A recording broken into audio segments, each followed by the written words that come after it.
Hi there. So today I wanted to talk about 4 simple steps to remove depression. Depression is one of the major problems in the Western world today. Statistically, depression is now the #1 psychological disorder presenting in the Western world. 15% of people from high-income countries are likely to suffer from depression in their lifetime. In the UK, half of all women and a quarter of all men will be affected by depression at some point during their lives. Studies show that the rate of increase in depression has grown in all age groups, but it's growing fastest in young people. And suicide rates have increased in all countries, especially among the young. Depression also significantly affects the elderly. The population born since 1945 has seen depression increase by a factor of nearly 10 since their grandparents' time. And even this rate is accelerating. There was a report published, sampled 10,000 people born in 1970 with a similar number of people born in 1958. While 7% of the latter suffered from depression, twice as many as those born later did so.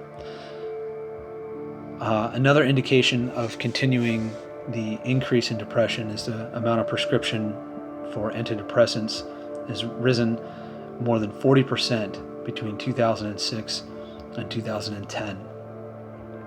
There's a lot of ideas about why this is. Some of it include technology, consumerism, time pressure, uncertainty, defeatism or nihilism, mobility, the constant moving around, the hypermobility of people today, and relationship breakdowns. So we know that it's not really a genetic illness because over the last 3 decades, evidence has really started to show that the vast majority of depressions are learned and created by the way we interact with our environment. We know that it responds well, often really well, to clinical therapeutic interventions, but specifically ones that concentrate on stopping the negative introspection and helping people get their emotional needs met.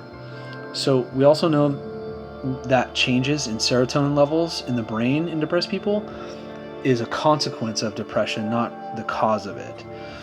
And life-enhancing experiences will raise serotonin levels at least as effectively as drugs with no adverse side effects, and usually more instantaneously. One of the more common ways, especially here in the United States, to alleviate depression is prescription drugs. And obviously it's well established that antidepressants can lift the symptoms of clinical depression. It does so completely in about a third of the people who take them and partially in another third. Although it's usually not as effective in preventing further episodes without the right type of psychotherapy. Antidepressants don't work at all in a third of those who are prescribed, and for a lot of people the side effects are just more unpleasant, so they stop taking them altogether. Antidepressants like modern selective serotonin reuptake inhibitors, or SSRIs like Prozac, are very powerful drugs. They cause all sorts of side effects like dizziness, nausea, anxiety, facial and body tics, muscle spasms, Parkinsonism, which presents similar to Parkinson's disease, brain damage, sexual dysfunction, memory loss, neurotoxicity, and really bad withdrawal symptoms that look a lot like the original symptoms. St. John's wort, which is an herb, is one of the most widely prescribed treatments in Germany for depression.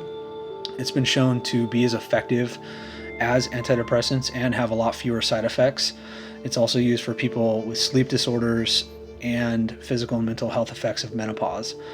However, with antidepressants and St. John's wort, it really hasn't been understood or well known why it works.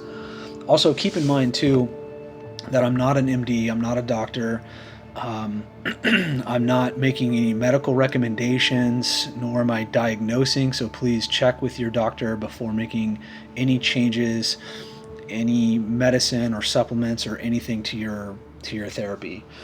My approach to relieving depression looks at each person holistically, using an understanding of psychobiological needs and resources I look for what's missing in their life, and I work towards correcting this imbalance so that needs are met. And I use a particular blend of approaches that are well documented and proven to be effective, plus some other elements that are also well documented, like using our imagination through guided imagery. Research also shows that the most long-lasting benefits derive from psychological interventions that alleviate the negative introspections, particularly ones that teach people how to do it themselves. So something I wanted to talk about was why some people get depressed and others don't.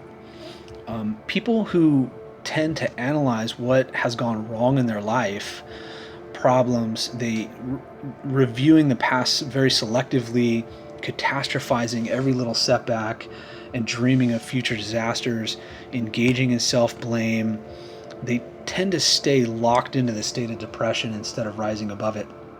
And this explains something very common with people that are depressed. They have a particular way of thinking to explain things that happen to them and people around them. And this is known as their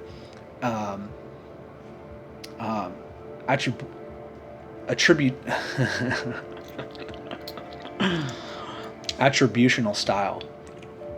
Psychologists have determined 3 important types of attributional styles. The first, how we personally take events. The second, how pervasive we view events to be, and how permanent we think the event is. So if we take things personally, interpret these events as all pervasive, all encompassing, and think setbacks are going to last forever, we're candidates for depression. So in other words, when people catastrophize bad things that happen to them, they magnify them so the whole of their life is affected. They're either making themselves feel very hostile, very angry, or frightening, the fear. So anger and fear are 2 very powerful emotions. By contrast, healthy people are not driven by these emotional hijacks. They moderate their assessments they make as circumstances change. Where black and white thinkers, they often make these fixed judgments with lifelong implications. Mentally healthy people are flexible thinkers. They limit the damage of a setback by not globalizing it. So they recognize what is within their control and what's not. They don't get hung up on the illusion that they have total control in any situation, and they also don't believe that they have none at all. And this is the opposite of what depressed people do. So one of the first things to lift depression is to recognize that needs are not being met, that there's likely a feeling of being stuck and emotionally introspective about it. And when people feel like they're losing control over their lives, it's usually because of money problems, unsatisfactory housing, deteriorating health, difficulties at work or school or relationships, problems around status and intimacy. So with this understanding of what depression is, what causes it, we can use that to lift depression much more rapidly. Okay, so let's get into these 4 steps, these 4 simple steps to remove depression completely and quickly. So the first is to calm down. And because depression is a high emotional response, the first thing that has to happen is to calm down. And one of the best ways to do that is to breathe. Just breathe. Mindfulness meditation. I suggest downloading an app and following along for mindfulness meditation. There's a ton of them out there, but check out Headspace. That's a great place to start. And I don't get compensated by any of these recommendations in any way, so I have no financial gain in it. Another is to listen to music, specifically a song called Weightless by Marconi Union, which is actually, I don't know if you can hear it, but it's playing in the background right now. This has been shown to reduce stress and anxiety specifically. It was designed that way on purpose, and it stood out far above others in the study that highly effective. Also, Another piece to the puzzle is to remember that people are experiencing similar things, right? You're not alone. And there are people that have experienced similar things, and sometimes more, that are not depressed. And so it is possible, there's hope, that you can lift depression completely and learn how to build these skills. The second thing is to create new positive expectations to replace the old negative ones and stop the worry cycle. This is kind of the anxiety piece of the depression anxiety timeline or continuum. And asking yourself questions, what would you like to change? What are some steps that you can take to go about doing this? And what stops you? I host a writing workshop where we go over this in a lot of detail. By thinking and writing, we can create an ideal future, build some action steps, and start building the life that you want. So these are solutions and action steps to take. Third is to refocus the attention away from negative expectations towards getting your needs met. One of the first things you should do is to start with some physical activity, such as walking. This is what I call the triple threat. Simply walking, we're going to build cardiovascular health, which is a massive impact on your physical health and mental health. It's going to do this for a variety of reasons. We can kind of go into those details another time.